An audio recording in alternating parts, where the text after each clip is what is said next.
That was my main challenge. I never knew where I was heading to, and remember, as a stranded person and you have no way out, yani unakaa tu uko mtu tu stranded. My advice to Kemboi is, it is just to make a wise decision, and you just know that kuna yani maamuzi ingine tu ukifanya yatakuja tu kukumess. Kuna mtu atakuwa anaogopa maybe go and face the boss. That is why polisi nao wakakasirika, na boss akakasirika juu nimekataa kurudi kwa boss, wakadecide kunirusha nje. Yeah, so they just had to motivated me. So it is like ile kitu haikumfurahisha, the fact that nilikataa kudate the guy. So I am settled and I'm in another position.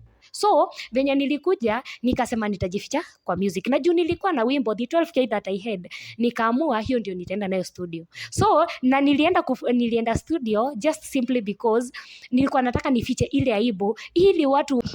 Okay, yes, to my amazing people, my name is Zed Godhiambo and I am a freelancer journalist from Nairobi, Kenya. And today I happen to visit this my amazing sister who happens to be one of the content creators and also happens also to be one of the Gulf housemaid ama house workers. And today nilikuja hapa kumvisit because she has a lot to share, because I've seen a lot of her content on the TikTok and more so anaongelea mambo na Kemboi pale maeneo za Bahrain. She was once in Bahrain as an house help but alipata 1 2 3 ambayo pia atatuelezea kidogo tu.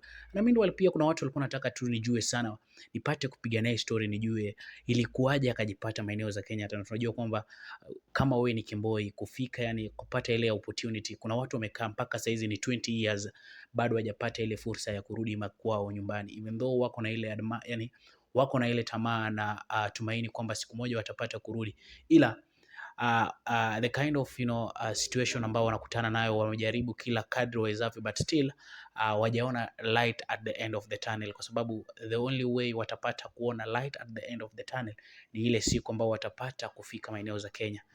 Alafu to my amazing sister hapa, she happens to be one of those ambao walikuwa Kemboi but sasa hivi yuko maeneo za Kenya na anaendelea kuchapa kazi kama kawa. Nataka nijue ilikuwaje until akafika maeneo za Kenya, kwa sababu tunajua si rahisi Kemboi kufika maeneo za, yani kurudi Kenya. Nataka tunijue kwanza mambo. Lakini salama, ukoaje? Mimi niko poa. Yeah. Nimeona kwenye TikTok umepiga story mingi sana. Kwanza ningependa kujua unaitwa nani? Mimi naitwa Lena Mso. Yeah. Lena Mso, ulipata kusafiri kuelekea maeneo za Bahrain mwaka upi? Mimi nilitravel 2019 December on date 1, nikafika Bahrain date 2. Yeah. 2019 December. Yeah. Ulipelekwa na agency ama ulienda vipi? Yani nilipelekwa na agent. Yeah. Si agency, ni agent. Agency. Nilipelekwa na agency. Yeah. Unaikumbuka kwa majina? Kwa majina siwezi nikaikumbuka vizuri. Yeah, siwezi kumbuka kwa majina vizuri. Yeah, but what I know, najua ofisi zao kwenye ziko hapa tao. So nazijua ni ofisi nawezaenda ni kuonyesha ndio hii, but jina sijui najitanga ni manpower ama ni something to do with that. Yeah. Okay, ningependa kujua when ulifika maeneo za Bahrain, sababu kubwa ya wewe kutoka kwa ile nyumba ambayo ulipata kuajiriwa kama house help, sababu kubwa ya wewe kutoka kwa ile nyumba ilikuwa ni gani? Okay, sababu kubwa ya mimi kutaka kutoka ni juu in that house the main challenge yenye nilikuwa nayo ilikuwa ya food. So I felt I was becoming too much weak, and those people, they were not willing to change my diet as per the doctor's prescription. So that is why I saw maybe in one way or the other kuna venye nilikuwa nateseka in that way, because I couldn't have worked yet I'm not working. I couldn't work while I'm not eating. So I became weak. Ikafika point nikakuwa hospitalized, but still ikawa shida yote ilikuanga yangu. So by the end of the day I couldn't have beared all that. That's why I decided to just travel back to Kenya. Yeah. Kabla hujafika maeneo za Kenya, mimi napenda kwenda na step. Kabla hujafika maeneo za Kenya, ulitokaje kwa ile nyumba? Kwa ile nyumba nilitoka tu nikaenda police station. Yeah, I took myself there, of which I never got help. Instead, baadaye nilifukuzwa kwa ile police station despite the fact that representatives walikuwa wanikujie but they never showed up. Walisema wezi nichukua kama sina any document, so that is why polisi nao wakakasirika, naye boss akakasirika juu nimekataa kurudi kwa boss, wakadecide kunirusha nje. Yeah, so they just had to kick me out kwa streets, niende nijipange huko nje. Sasa Challenge kubwa yako pale ukiwa baharini na walipofika yani kwa street, challenge kubwa sana kwako pale ilikuwa ni gani? Challenge kubwa at first, wacha niseme ilikuanga accommodation, cause umetoka, you don't know anybody, you have no clue, haujui kama there are some other Africans out there. Yani mi nilikuwa najua tu about these Bangladesh people, and it is because they always came to the house that I was working kukuja kutengeneza vitu, so I was only sure of those people, but concerning Africans actually I never knew kama kuna Waafrika wengi hivyo huko nje. Yeah, so that was my main challenge. I never knew where I was heading to, and remember, as a stranded person and you have no way out, yani unakaa tu uko mtu tu stranded, so accommodation, it was the main challenge to me at first, immediately venye nilitolewa kwa police station. Yeah. Okay, what was the like ukikutana na watu, tumeona kwamba when ladies wako pale, ulikutana na group of other ladies ama ulikuwa tu peke yako? Na okay, personally venye nilitoka pale nje, there is the first person to accommodate me was a Kenyan, but it was too unfortunate because the lady was not working, so it happened kwa hiyo harakati tu, there is this guy who wanted to be my boyfriend na nikakataa. So venye nilikataa, I think it is like this lady who had accommodated me, so it is like ile kitu haikumfurahisha, the fact that nilikataa kudate the guy, so akufukuzea hakwambii toka, she just changed attitude yake kwangu, nikaona imechange. Saa zingine yani unaona tu venye tu mtu huwa ana misbehave, so I just decided to walk out, niende nitafutie another help outside there. Yeah. Was she a Kenyan lady? She was a Kenyan lady. Yeah. Now how was ukijaribu kuangalia sana, alikuwa analipa bills zake kiaje? How was she managing the bills pale maeneo za Bahrain? Bills zake alikuwa na manage mainly because she was not working. She had a boyfriend, na huyu boyfriend mostly ni alikuwa anamsaidia kuketa for her bills, mate, rent, food, that sort. Yeah, so the guy is the one who was helping her. So in fact, the main reason as to why I was to be connected with this guy, it is so that he could help us with the upkeep. So venye nilikataa, the lady was like, okay, you don't want to date, lakini mimi na expect yeye akuje asimamiliwe kila kitu na cheli yake, alafu nikuje I just be there to spend. So it is like she felt it was not fair. Even I personally, I felt I was not fair enough, cause hakuna venye naweza kaa hapo nitegemee mwenzangu wakati mimi mwenyewe sitaki kujituma. So still I felt it was quite a challenge, and that's why I decided to walk out. So when you walk out, ulienda wapi? Mi venye nili walk out, nilienda kwa ofisi za labor. Uzuri, this lady, she gave me a connection, akaniambia niende, akanidirect, akanituma kwa ofisi za labor, akaniambia nikifika huko nisitoke huko kama sijapata usaidizi. So immediately nitoka kwa ile nyumba, nilitoka nikiwa nimeenda kwa ofisi za labor. Yeah. So from the office ya labor, how did you end up coming back to Kenya? Okay, kutoka kwa ofisi za labor, ofisi za labor hazikunisaidia, ziliniambia I had a case kwa police station, wakaniambia nirudi police station. Kwenda police station wakasema ati I have to look for my own ticket ndio nirudi nyumbani. And since by then pesa yenye ilikuwa imereziwa it was less, I think it was ilikuwa imereziwa I think 12,000. Hiyo 12,000 kwa ile harakati ya kutaka kutoka, it happened visa yangu ikawa iko na shida. Sisi tukiangalia from our side ilikuwa inasema iko cancelled, lakini embassy representative mwenye nilipatia nini yangu aniangalilie akaniambia bado inaonyesha na iko valid. So that means my sponsor had not cancelled my visa, of which it could have been hard for me to travel back. So the representative advised me ningoje until, cause I only had 5 months ndio ile visa expire, ili sasa iweze kurinua. Okay, for those who don't know, mostly visa inakuanga ya 1 year. So after that 1 year, contract ndio ya miaka 2 but visa inakwanga 1 year. So after the 1 year boss wako anaenda ana renew ile visa.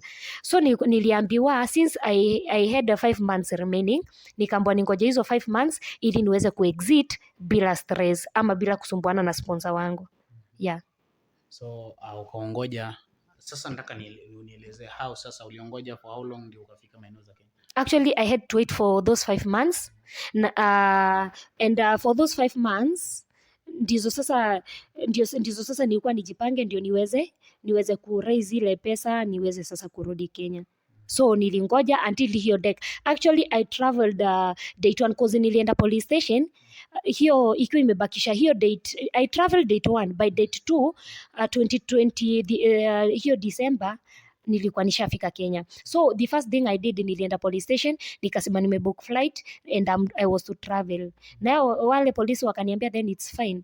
Kama nisha book flight wakaniambia then it's good cause wakiangalia kwa system walikuwa wanasema visa yangu ilikuwa inaisha the following day. So wakaniambia in case iishe na nikuwe sina visa ingine, it could have been a big problem to me. So wakaniambia it is good, at least my timing was good. Wakaniambia I can exit, of which hiyo kuexit kuna kitu inaitwa amnesty ilikuja. So ile amnesty ndio ilikuja, representative akani alert, akaniambia since kuna amnesty wewe fanya hivi, exit during this period. Cause kukiwa na amnesty ni ile pardon huwa mnapewa, unasamehewa makosa yenye umefanya. So we unaenda una exit bila shida yoyote. That is kama hamna shida kubwa sana na boss. Lakini kama if at all mko na case inaendelea, hakuna venye unaweza release kurudi hivi. Ni lazima kwanza mmalizane na ile kesi ndio uweze kuexit. Sasa uzuri mimi hatukuwa tumefikishana kotini. So yetu ilikuanga tu pale tu kwa statement whatever. So hiyo kuexit it could have been easy. Yeah. Okay, I wanted to know that ile 5 months ulikuwa pale, the 5 months were you working ama ulikuwa unafanya nini? The 5 months I happened to work for only, was it 1 month? Yeah, I just happened to work for 1 month. Yeah. And that was November. Ndio that was September. Was it September, November? Hapo, but I just worked 1 month ndio sasa nikaweza kurudi Kenya. It was November, yeah, November. What is the biggest challenge ambayo unaiona to those ladies ambao wamekemboi, those ladies ambao wanakaa yani wamekemboi? What is the biggest challenge kwa wasichana? The biggest challenge kwa wasichana, if I might say, it is accommodation. You know, ukiwa na accommodation hata ukose food unaweza jifungia kwa nyumba na ulali. Lakini kama hauna anywhere to go ama you are just there unazunguka tu, kama hauna place ya kukaa, hiyo ndio inakuanga the main challenge. Kuzukiwa huko nje there are a lot of challenges out there. So utapata if you are stranded, utapata even kuketi chini you just reason out inakuwa ngumu sana. Lakini ukiwa pahali umetulia umesettle, at least you can be in a position kujikusanya, uweze sasa kujifikiria vizuri so that you can be in a position to take a good and a wiser step next. Okay, kwa hii maisha ya makemboi, what do you dislike about the maisha ya kuwa kemboi? What do you dislike kwa ile maisha ya kuwa kemboi? Me personally, let me talk on my behalf. Maisha yenye nachukia sana ya ukemboi ni venye wewe ni kemboi and you know very well when ni kemboi, but you just decide to make a decision, to make a stupid decision. Remember, the decision that you make today, it determines how your tomorrow will be. So ukiketi hivi and then you just think of ukiketi chini hivi and then you make a stupid decision. Hiyo stupid decision yenye utamake ndio itakupata, utajipata in a mess kesho. When you say the word stupid decision, which one do you prefer? Yani which one are you referring to? Talking of a stupid decision, let me give with my own example because I have been a victim. Venye nilitoka, I had no job, but I remember there's this lady that I was connected with and she was a very good friend of mine. Na wakati tulikuwa ina nini na yule dem, I happened to ask this lady, since mi siko kazi for those 5 months, how was I going to survive? And the lady told me hata yeye hajakuwa akifanya job, lakini amekuwa akikula, amekuwa akikunywa, amekuwa akilipa bills zake zote. So she told me that there is this guy she was dating, akaniambia if I never minded she could have given me a link and connect na one of the guys, and that guy was to take care of my bills. So if only I could have been stupid enough, I could have fallen into the trap. Na kuna watu husikia ati msichana ameuzwa. Kuuzwa si ati unaambiwa ati nimekuuza ati enda ati ulale na huyo mwanaume. Yani saa zingine unapata challenges zenye unapitia ndizo zinafanya ujipate ni kama umeingia into that business bila we kujua. In fact hata ukifanya ama ukijua si ati hata unajuanga. Most of them they always don't know. Unajipatanga tu. Maybe for instance niko na rent to pay. Hiyo rent to pay, how am I going to pay if I'm not working? And remember you have nowhere else, hakuna pahali pengine una rely. So happen, you will just happen just like a normal dating venye pia huku Kenya unaweza pata maybe I'm dating a certain guy. So the guy that I'm dating uone maybe anakuja analipa bills zangu, maybe siwezi fungiwa nyumba kama ako, siwezi lala njaa kama ako. So in the process you just find yourself, and then too unfortunate unapata kuna mtu akona extra tamaa, yani yeye anataka kutengeneza pesa ya haraka haraka. Not that these guys they are not there, these guys they are there. You can either date na ukiamua pia unaweza have as many men as possible, bora tu they are just catering for your bills, but they are just you are just giving them that opportunity in your life just simply because you want to cater for your bills. So naweza sema bills ndizo zinakuanga challenges sana na ndizo zinafanyanga most of these ladies to make stupid decisions, that is if you don't have sense in you. Okay, so what advice do you have for these people about Kembois? What advice do you have for the Kembois? My advice to Kemboi is it is just to make a wise decision, and you just know that kuna yani maamuzi ingine tu ukifanya yatakuja tu kukumesa.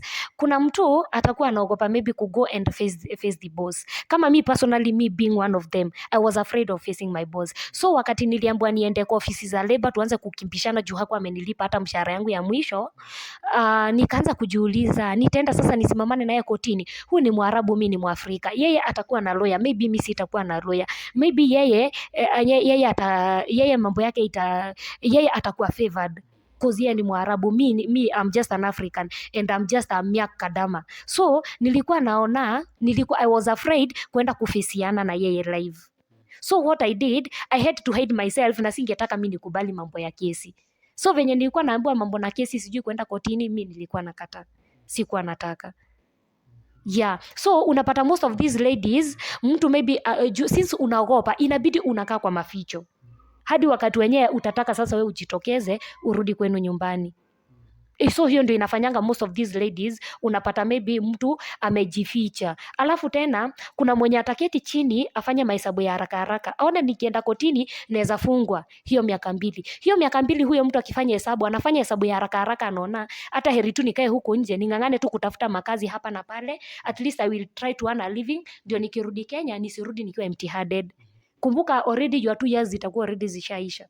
So at least hata ukiexit hautakuwa na nini sana, si kama venye wewe ni hamacha umeenda tu hivi and maybe you are just a few weeks or a few months. Okay, yeah. Lastly tukimalizia tu, I wanted to know exactly uliporudi maeneo za Kenya, why mbona ukadecide you decided just to do content based on your life in Bahrain and how everything. Nimeona like most of the content you are doing pale kwenye TikTok is all about educating these people. Mbona ukadecide to now, instead of you being a musician, why didn't you just decide, mbona ukadecide wewe mwenyewe just to stick on explaining to the people how your life as a Kemboi in Bahrain, you're only talking about the life in Bahrain and also trying to educate other people. Mbona ukadecide to even though you are a musician, but you decided to venture into educating these ladies about the life in Bahrain? Yeah, it is because I have been a victim. And in social media nowadays, kila pahali ukiingia unapata tu mademu wanalia tu wakiwa Gulf. So as in, since I made it, na mi nikapata tu njia na nika make, and now I am the Lenam, so that people know now just because of my life in Bahrain. So I came to know kukuna watu wanahitajingi just that word of encouragement. Because most of them, kuna watu, mtu ataenda tu apate tu mtu tu anataka usaidizi, and people they will just be there, watakuwa wanamrusha mawe, they don't know the circumstance under which imefanya huyo mtu akue to that situation. And then also I know there are some things which always happen with a reason. Zingine zina happen, si eti zina happen juu nimekuja pale kukudestroy ama to tarnish your name. Most of them, they are just there to make you strong and to make you understand yourself and know whom you are, because by the end of the day utapata, despite hayo yote, still still you will be the person that is, if you are only determined, you will still be in a position to reach your goals. And just because umeenda huko na ukakosa accomplish what you are, chenye ulikuwa umeendea huko, it doesn't mean that is the end of you.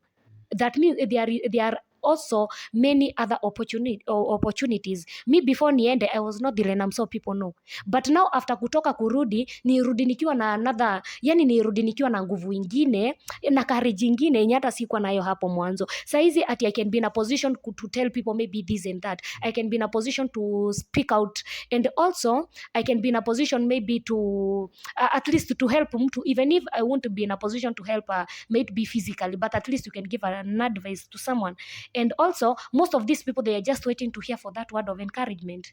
Kuna mtu tu ako pale amekosa mtu wa kuongea na wao. Most of the people, they always come to my inbox, wanakuja wananiambia, Aki Lena, mi nimefika pahali, I just feel like sharing out my story to people, but huwa nashindwa ni nani nitaongea na yeye. Nenye ukiangalia huyo mtu anafeel ako depressed, but immediately you have your time and you take your time to talk to these people, unapata huyo mtu amepata nguvu, and then anaanza sasa kujikubali. Kuna mwingine utapata ako down, anafeel ni kama amefika mwisho just because ako huko nje anafanya kazi, anafeel ako down, but immediately umeongea na yeye, unafanya hadi huyo mtu sasa admire hata kuona hata kesho yake venye itakuwa, cause you have to show that person that hiyo si mwisho wake. There is also a tomorrow that is waiting for that person, and also tomorrow, it is never promised to anybody. I always say that. So haujui kesho yako venye itakuwa. Instead of giving up this early, can you continue fighting for your battles? Continue fighting until you know it is better you die trying to do something than die doing nothing. Like now, for instance, kuna mtu utapata ako pale anateseka, wewe na kuteseka kwako, instead of taking that opportunity okay, najua si wote wanakuanga na huwa wanajitia moyo. Kuna wenye wanakuanga too down, kuna wenye watafeel they don't have that courage, but kuna watu wako pale, hao watu utaona wanaona ni kama sasa, yani huyo mtu ako na time ya kuketi chini aanze sasa kulia. It is okay, it is allowed, you can cry, cause kupitia hiyo kulia utapata maybe unajimwaga ama maybe unafanya nini, but what I would like to tell the ladies out there, don't die as a fool. It is better you die trying to do something than die doing nothing. Hakuna venye utaketi ulie mbele ya camera and you expect that camera to help you. At least you also have to help yourself. Usikubali kuteswa na Mwarabu. Can you at least try to push yourself? You know, I always say, ile step yenye umeamua kutake, as long as you take a positive step, kuna Mungu huwa anakuja anaingililia katikati, na Mungu akiona the intentions that you have and that you have a pure heart, there is that God huwa anakuja anakutia nguvu, anakuenable, anaanza kupelekana nawe from one step to another. But if at all you are not strong, if at all you have a negative mind, if at all yani you are that kind of a person, always unakuanga tu negativity, obviously you will never make it in that gulf. Cause Gulf inatakanga mtu wa kujitia moyo na mtu wa, yani you just believe in yourself. Yeah. Okay, guys, it was so nice, having Lena so, and I think, guys, when you have something positive, sometimes also I do look for people so that we get to understand exactly ilikuwa haje, and one of these people ambao pia umejaribu. We are not only here, to talk about the negativity. We are here to also learn from other people who have been there, so that we get to understand exactly inakuwa aje. How was their life, and also we get to learn from their experiences. That's why today I happen also to host Lena Mso here, who happens to be ex Bahrain. She was there as an house help, and today I happen to host her here. So, guys, meanwhile, I think she also has I think she's also a singer. Ulianza kuimba lini by the way tukimalizia? Ulianza kuimba? Mi nilianza kuimba kitambo, but my first song, the first song that I did while I was in Bahrain. Actually, it was a long story as to why it conspired into that song. So immediately nitoka Bahrain. Oh, wacha nikuambie kitu yenye nilifanya. Ile pesa yenye nilipata the 1 month yenye nilifanya, I happened to save around 12k. So ile 12k yenye nirudi Kenya, let me say I was ashamed of myself and I was like, okay, nitaambia watu nini? Unajua umetoka majuu. Alafu tena I'm that kind of a person, mi sipendi watu wakijua wakati wenye niko na shida. Natakanga wajue wakati wenye nilisha overcome ile shida, and now I am settled and I'm in another position. So venye nilikuja nikasema nitajificha kwa music, na juu nilikuwa na wimbo the 12k that I had, nikaamua hiyo ndio nitaenda nayo studio. So na nilienda studio just simply because nilikuwa nataka nifiche ile aibu, ili watu wakisikia hata nimerudi kutoka majuu bila pesa, at least watasema amefanya kitu ya maana, ameenda studio, ametoa wimbo. So hiyo okay, the first song that you did saizi kwa YouTube, hiyo YouTube channel inajiita Lenamso Official. Lenamso Official. Guys, also you gotta go and check Lenamso Official. I think that is the name that you're using. Yeah, Lenamso Official. On TikTok ni Lenamso. Okay guys, tumemaliza show fulani hapa, amazing sana. It's good guys, sometimes we look for these people ambao pia they are trying their level best also to become successful, even though maisha ni ngumu, but they are trying their level best after working the other Middle East. Guys, mimi nitafika and we will have a story also to share. If you have any story you want to share with us, we niambie uko wapi, I'll reach you out. Mimi nitakuja mpaka maeneo za nyumbani, we get to understand exactly how was it, yeah. So guys, thank you and have a blessed time, and meanwhile don't forget